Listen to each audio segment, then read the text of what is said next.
महाराष्ट्रातल्या प्रत्येक व्यक्तीच्या जीवनात सकारात्मक परिवर्तन करायचं। सर्व माता भगिनी बंधू मुलं हे आपल्याला पाहायला मिळतात, साहसी खेळ आपल्याला याच्यात पाहायला मिळतात। एक प्रचंड मोठा आनंद हा या निमित्ताने साजरा होताना आपल्याला पाहायला मिळतो आणि म्हणून मी देखील प्रतिवर्षी या शोभायात्रेमध्ये या ठिकाणी येत असतो।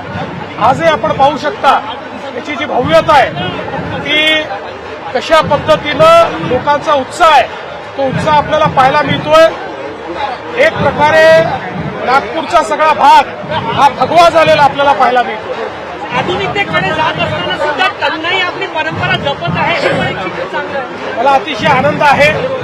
शेवटी आपले पंतप्रधान मोदीजी नेहमी सांगतात विकास भी और विरासत भी।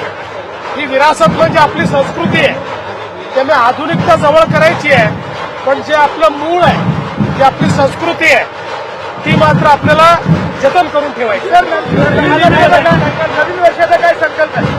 नवीन वर्षाचा संकल्प हा एकच आहे, आपल्या महाराष्ट्राला पुढे न्यायचं, महाराष्ट्रातल्या प्रत्येक व्यक्तीच्या जीवनात सकारात्मक परिवर्तन करायचं।